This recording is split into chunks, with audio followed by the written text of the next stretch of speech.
عليكم ورحمة الله. الحمد لله رب العالمين والصلاة والسلام على سيد الأنبياء والمرسلين وعلى آله وأصحابه ومن تبعهم ودعا بدعوتهم إلى يوم الدين. أما بعد، أعوذ بالله من الشيطان الرجيم. بسم الله الرحمن الرحيم. ويا أهل الكتاب تعالوا إلى كلمة سواء بيننا وبينكم ألا نعبد إلا الله ولا نشرك به شيئا ولا يتخذ بعضنا بعضا أربابا من دون الله. صدق الله العظيم.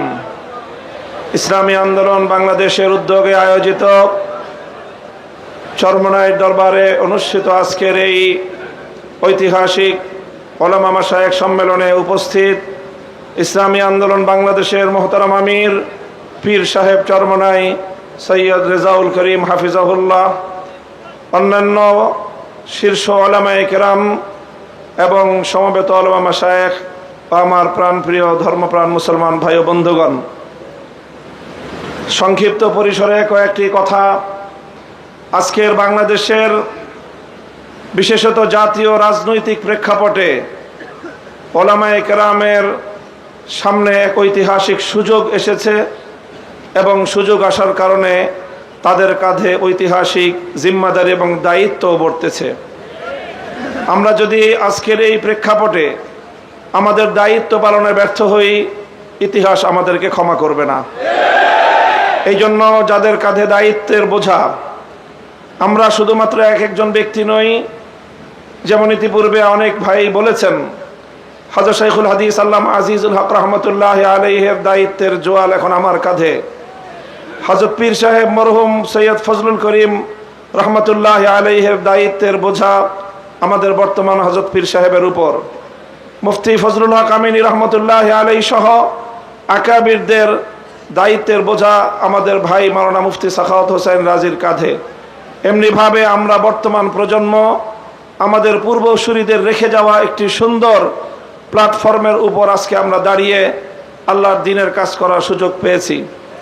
কাজে এই জায়গা থেকে আজকের এই জাতিকে যদি আমরা নেতৃত্ব দিতে, যথাযথ দিক নির্দেশনা দিতে যদি আমরা ব্যর্থ হই, তাহলে আমাদেরকে অনেক বড় মাসুল গুনতে হবে, দুনিয়াতেও এবং আখেরাতেও।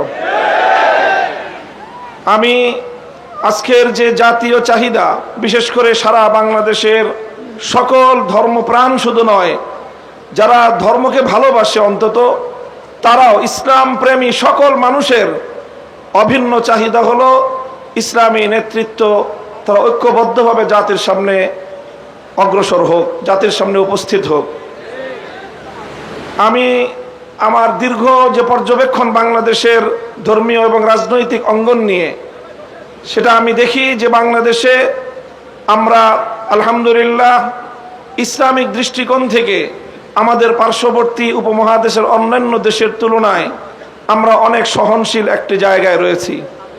আমাদের বাংলাদেশে ইসলামপন্থীদের মধ্যে পারস্পরিক ঈমান এবং কুফরির কোনো ইখতিলাফ নেই, মতবিরোধ নেই, যেটা আমাদের পার্শ্ববর্তী দেশগুলোতে রয়েছে। সেখানে শিয়া সুন্নির মতো জটিল বিরোধ রয়েছে। এরপরও সেই সকল দেশগুলোতে আমাদের ওলামায়ে দেওবন্দ তারা নেতৃত্ব দিয়ে সেই শিয়া সুন্নি সহ অন্যান্য বাতিল পন্থীদেরকেও বৃহত্তর ঐক্যের মধ্যে তারা তাদেরকে সামিল করে জাতির সামনে ঐক্যবদ্ধভাবে নিজেরা উপস্থিত হয়েছেন। তা আমি মনে করি বাংলাদেশে এখন ইসলামিক অঙ্গনে 4টি পক্ষ রয়েছে, যাদের মধ্যে আমাদের মধ্যে বিভিন্ন শাখাগত, ফিকহি মাসআলাগত এবং বিভিন্ন আকীদার খুঁটিনাটি বিষয়ে, ঈমান এবং তাওহীদ এবং রিসালাত আখিরাত ছাড়া আকীদাগত অন্যান্য কিছু বিষয়ও আমাদের মধ্যে মতপার্থক্য রয়েছে। তবে আমরা সকলে একটি কথায় একমত, সেটি হলো আল্লাহর জমিনে আমরা ইসলামী হুকুমত কায়েম করতে চাই। এই এক কথার ভিত্তিতে এটাই হোক আমাদের আগামী দিনের রাজনৈতিক ঐক্যের বুনিয়াদ।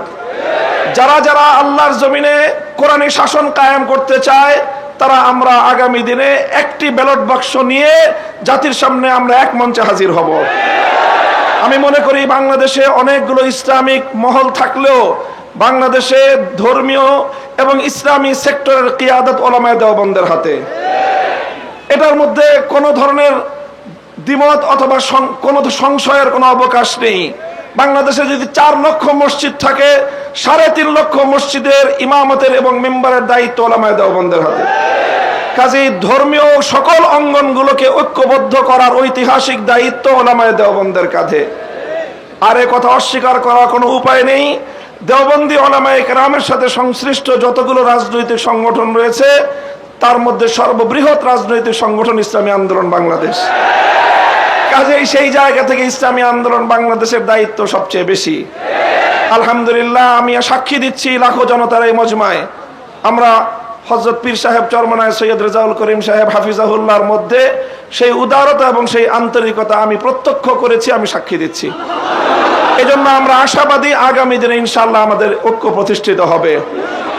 এই জন্য আমাদের যেই কথা আমরা একমত, সেটা হলো আগে আমাদের উলামায়ে দেওবন্দের নেতৃত্বে যে সকল রাজনৈতিক সংগঠনগুলো পরিচালিত হচ্ছে, আমরা আমাদের মধ্যে আমাদের ঐক্যকে আরো সংহত এবং মজবুত করব। ইতিমধ্যে আমির হেফাজত আল্লামা শাহ মুহিবুল্লাহ বাবুনগরী হাফিজাহুল্লাহর পক্ষ থেকেও আমাদেরকে সকল সংগঠনকে এই দাওয়াত দেওয়া হয়েছে। কাজী ইনশাআল্লাহ আমরা আশা করছি যে অদূর ভবিষ্যতে অনতিবিলম্বে আমাদের ঘরানার সবগুলো রাজনৈতিক সংগঠন আমরা সীসাডালা প্রাচীরের মতো ঐক্যবদ্ধ হব। এরপরে বাংলাদেশে অপর 3টি ইসলামী ধারাকেও রাজনীতির ক্ষেত্রে আল্লাহর জমিনে ইসলামী হুকুমত কায়েম করার জন্য তাদেরকেও আমরা তাদের কাছে দাওয়াত নিয়ে যাব ইনশাআল্লাহ। সেটা হলো, একদিকে বাংলাদেশে আরেকটি অঙ্গন রয়েছে আহলে হাদিস সম্প্রদায় হিসাবে বিশাল একটা সম্প্রদায় বাংলাদেশে রয়েছে। আমার যতদূর জানা, তারাও এই বিষয়ে বর্তমানে অতীতের যে কোনো সময়ের তুলনায় উদার দৃষ্টিভঙ্গি লালন করছেন। ডক্টর আসাদুল্লাহ গালিব এবং মৌলানা আব্দুর রাজ্জাক বিন ইউসুফের নেতৃত্বে আহলে হাদিস ভাইয়েরা তারা রাজনৈতিক অঙ্গনে উলামায়ে উম্মতের সাথে উলামায়ে দেওবন্দের সাথে ঐক্য করার জন্য তারা প্রস্তুত রয়েছেন।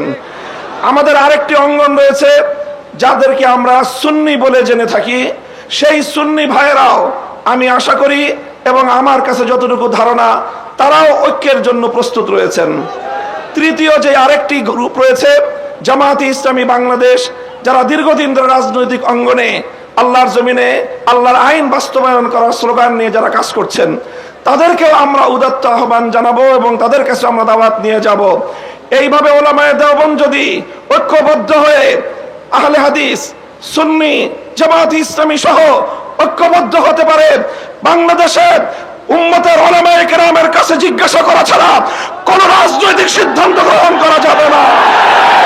বাংলাদেশ ইনশাআল্লাহ আল্লাহর নিজাম অনুযায়ী চলবে, কোরআনী শাসন বাস্তবায়ন হবে ইনশাআল্লাহ। সেই দিন আমরা দেখতে পাবো, আমাদের হায়াতে, আমাদের জীবদ্দশায় দেখতে পাবো।